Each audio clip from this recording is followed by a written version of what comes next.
Pleasant day to all. Assalamu alaikum. Greetings of peace. Welcome to the fourth part of the lecture on the Critic and Counterproposal to Communism. In this chapter, we will discuss about the Marxist economic theories, namely the labor theory of value and the theory of surplus value. I am Richell Jalipa.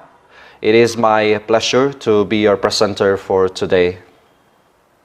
Karl Marx determined early in his life that violent revolutionary destruction of the present state of affairs was the prerequisite of significant human progress.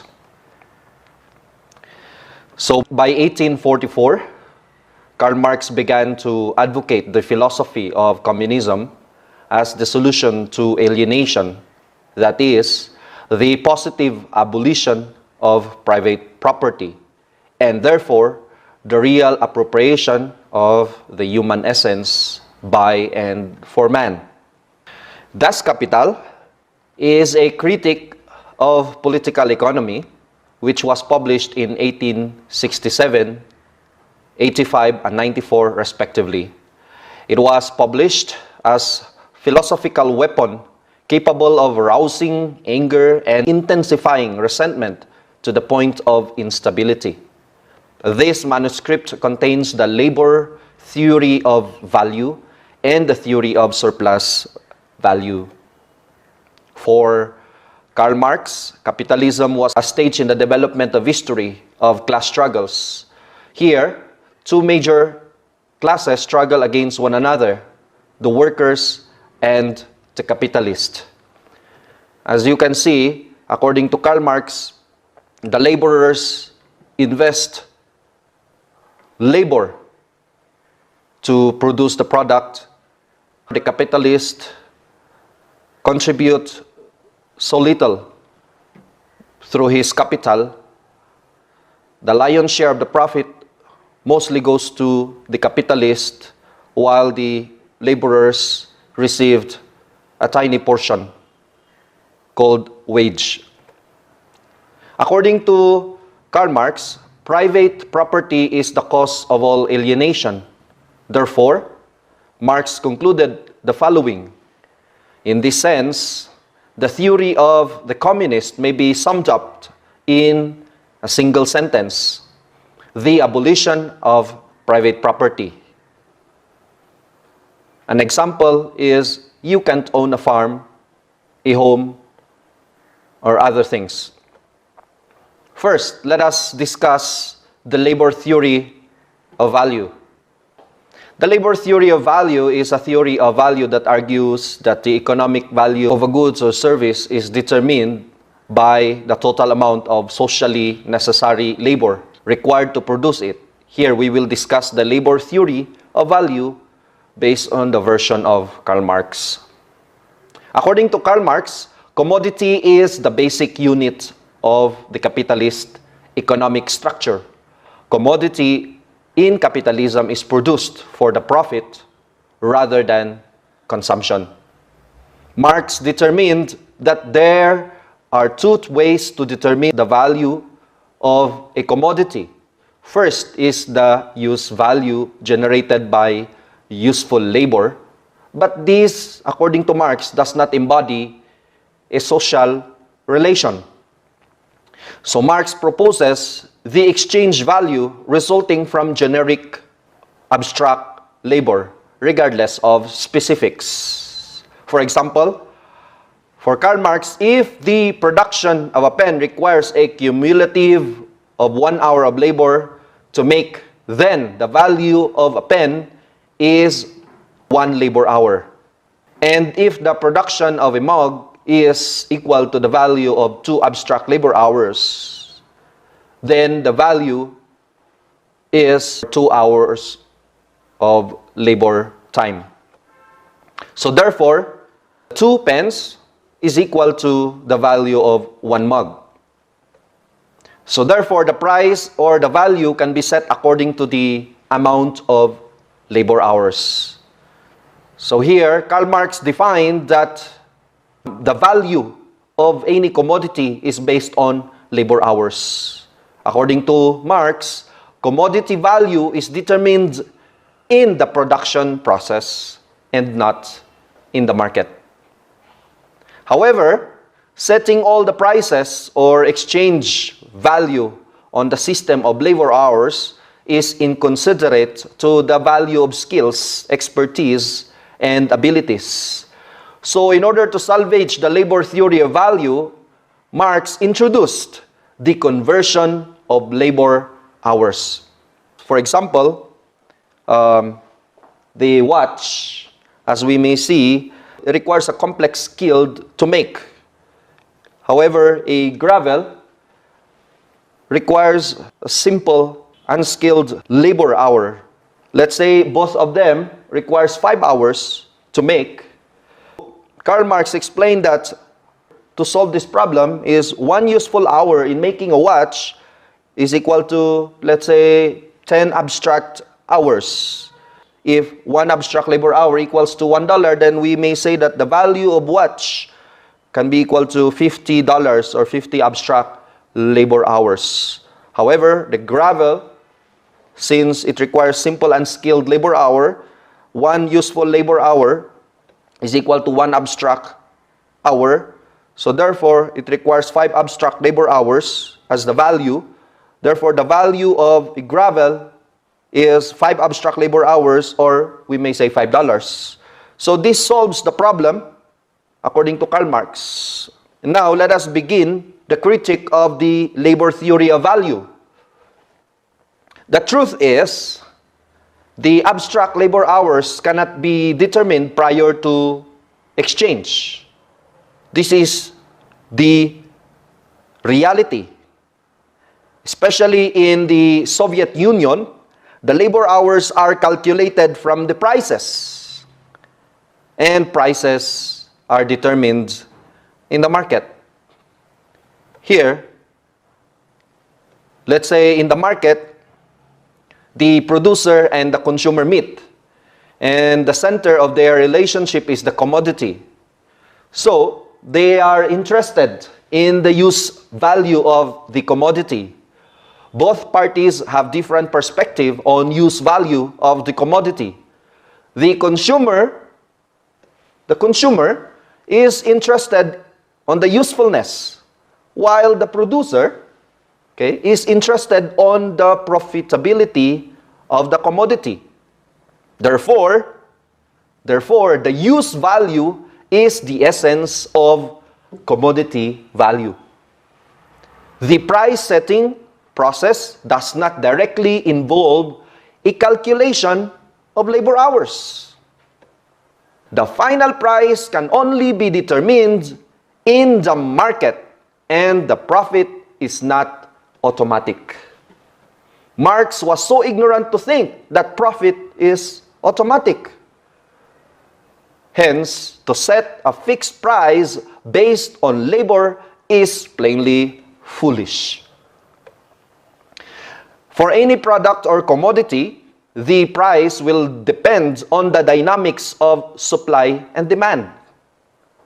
Oversupply will result to the decrease in price of a commodity, while shortage will lead to the increase of its price. Additionally, a poor or substandard quality of a commodity will lead to no sale or product recall or disposal at salvage value. So ladies and gentlemen, for example, the Samsung Galaxy Note 7, if you may remember, had a product recall because of the problem in its battery. And so, for example, in Soviet Union, when a Soviet planner was asked how the Council for Mutual Economic Assistance, we say CEMEA or COMECOM, would decide the prices when, as promised, the whole world becomes communist. And he answered, "We will keep one country capitalist just for this purpose." You see now, my dear fellow young people, ladies and gentlemen, without a market or a capitalist market, it is impossible to determine the price of commodity.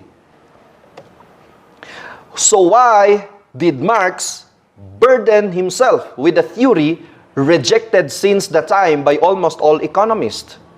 The purpose of Marx's economic theories is to win the workers to communism by showing that all value comes from labor in order to incite resentment among laborers to overthrow the system. So, now, let us move on to the second part of Marxist economics. This is entitled The Theory of Surplus Value. Engels, his friend, in his speech at Marx's gravesite, cited the theory of surplus value as Marx's greatest achievement. Vladimir Lenin called it the cornerstone of Marxist economics and based his theory of imperialism on it. According to Karl Marx, these are the three important components in manufacturing process. Raw materials, you can see, machinery, and labor power. Let us take the example of shirt-making industry as cited frequently by Marx in Das Kapital. The raw materials would be the cloth, and the machinery would be the sewing machine, and the labor power would be the sewing, as you see in the screen. The product would be the shirt. So the role of Marxist economist is to sum up the values contributed by each of these elements. Let us say we need $1 cloth for each shirt. $1 is assigned for depreciation cost of the machine, and $2 is for the laborers.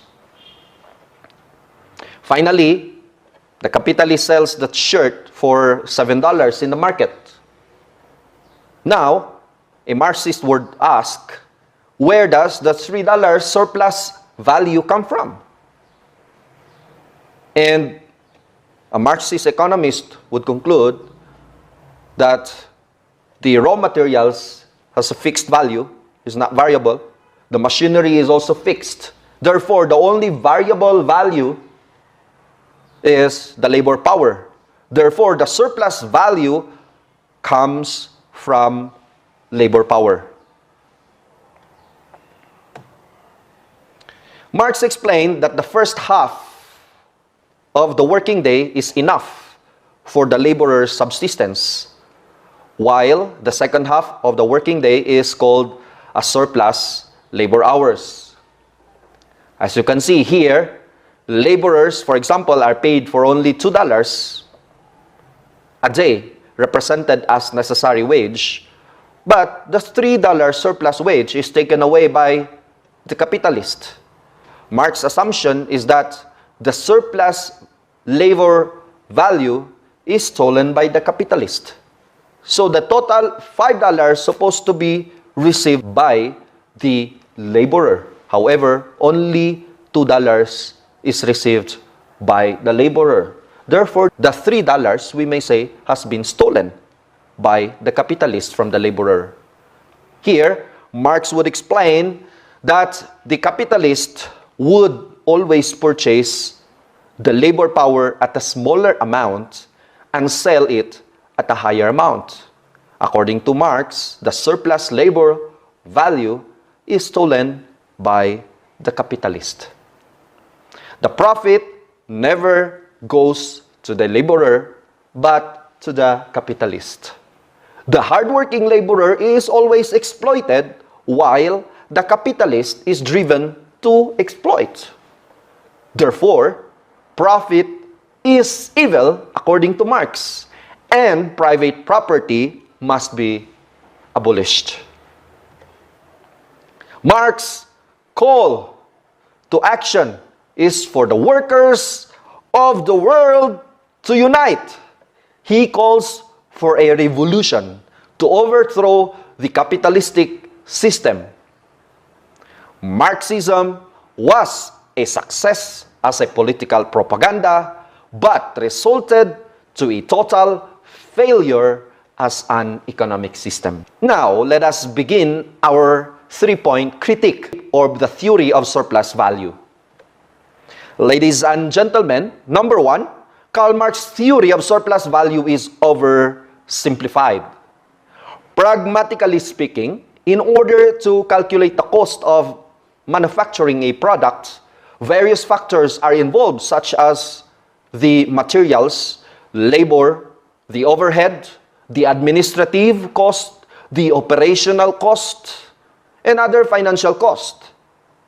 Then, a product only can go to the market to be handled by the logistics, and that requires cost. Advertising, that requires cost. Sales and after-sales department require cost. Here, Karl Marx simplified his theory of surplus value. According to Marx, a machine cannot produce a profit, but machine in reality can replace many aspects of human labor. Machine can also produce profit. Why can a machine generate a profit? The machine amplifies the labor power of human beings. In many ways, machines can be more efficient and cost-effective than human labor.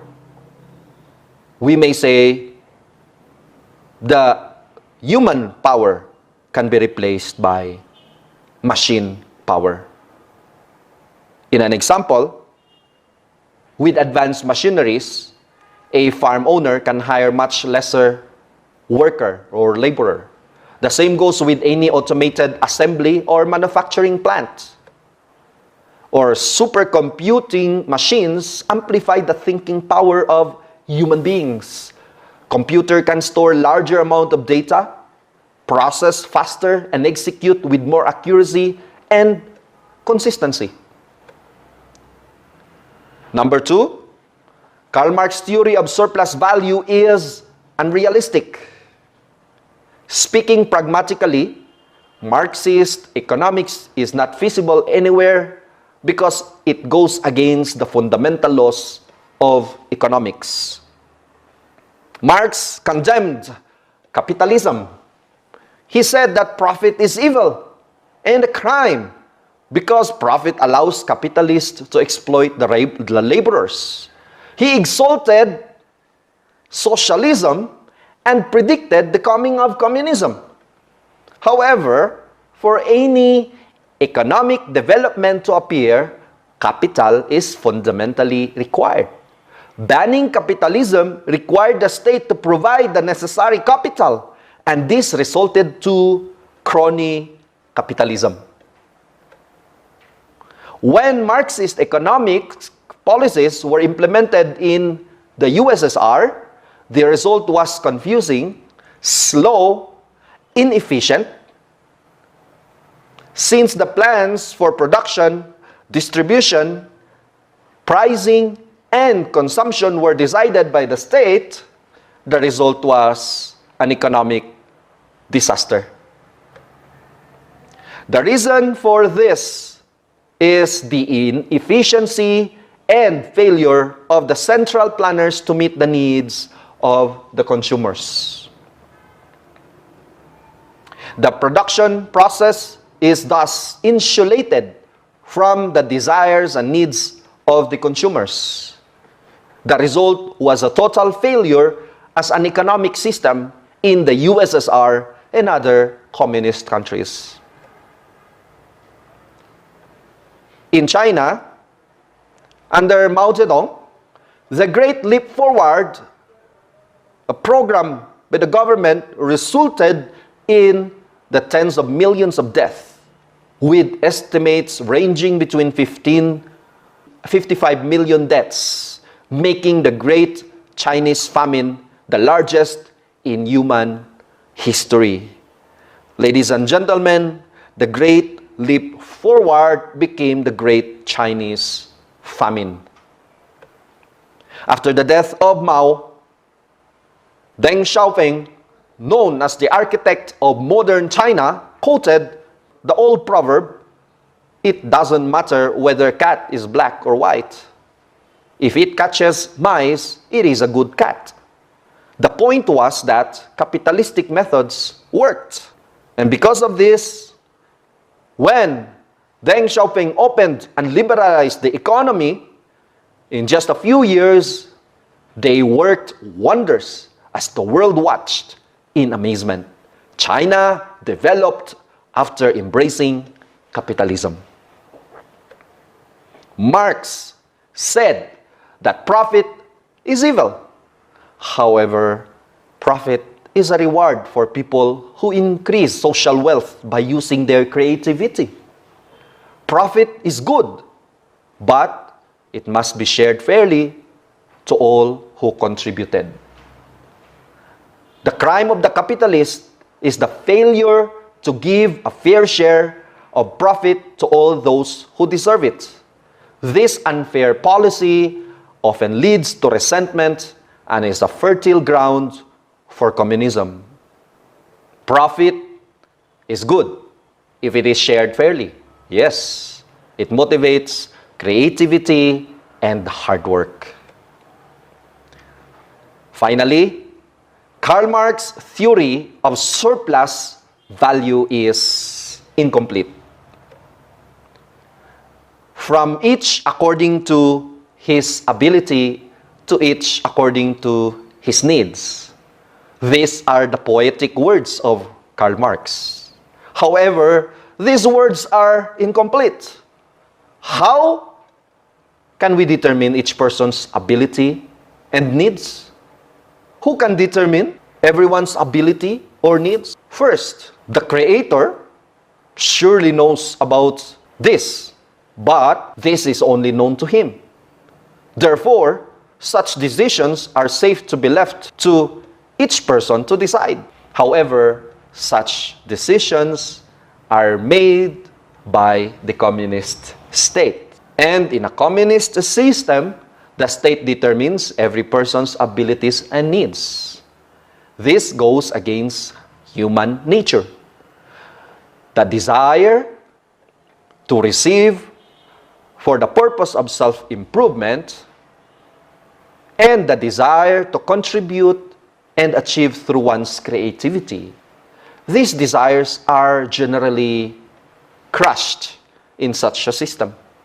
Marxist elimination of private property goes against our basic human nature, which is for self-improvement, for creativity, and achievement. Now, ladies and gentlemen, let us draw our conclusions. Marxism is workers' utopia in theory. However, once this is implemented, private property is banned and everything is owned by the state. So everything becomes state ownership. And religion is also banned. And the state becomes the supreme decision of ethics and morality and value system. And because of this, we may call it state supremacy, or the government becomes the god of the people. Finally, Marxists promise to liberate people and get rid of alienation. However, the result is greater alienation and the denial of human rights. Marxism, it becomes workers' hell in practice or reality. The free market system offers a great opportunity, but the system has been abused. Yes, let us admit, capitalism has been abused. Here are two examples of such abuses in a capitalistic system. On the left was the infamous global financial crisis of 2008, caused by a massive corruption in the financial market in the USA and around the world. On the right side is capitalist violation of workers' basic rights. We call it the end of contract, or in short, ENDO, which violates employees. Yes, economic problems in both the Marxist and capitalistic countries are rooted in ethical and moral problems. Therefore, what we need is a spiritual solution. The final question is, what do we need to do now? Status quo is never an option. External revolution, which is motivated by victim mentality through blaming other people, will cause more damage than good.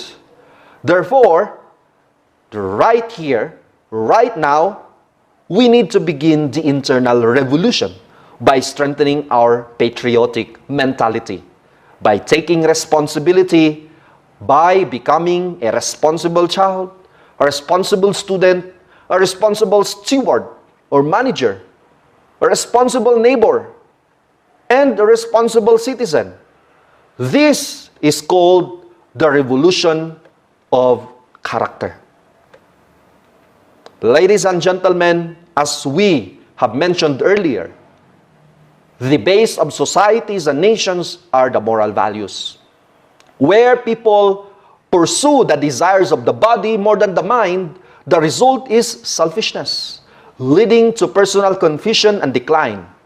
Next, selfish individualism leads to conflicts and disorder in the family, resulting from the free sex culture where personal satisfaction goes above the order in the family. Eventually, this selfish and materialistic culture will breed rampant crimes and corruption, leading to the decline of the nation, the decline of the societies. However, whenever the people pursue the desires of the mind above the desires of the body, good character is built. This is the foundation for self-discipline and personal development. Such individuals will establish the model of an ideal family centered on the culture of love and harmony, peace and order. Such individuals and families are the true patriots of the nation and the foundation for sustainable justice and development. And now, let us conclude based on the presentation of the past 3 lecturers. And today, we can therefore surmise that Karl Marx misidentified the problem. Second, he exploited the suffering of the people. And number 3, Karl Marx incited resentment. Number 4, he justified armed violence. And finally, he violated the universal principles. Thank you very much for your kind listening for today. I hope you have learned a lot and had a wonderful time. Thank you very much.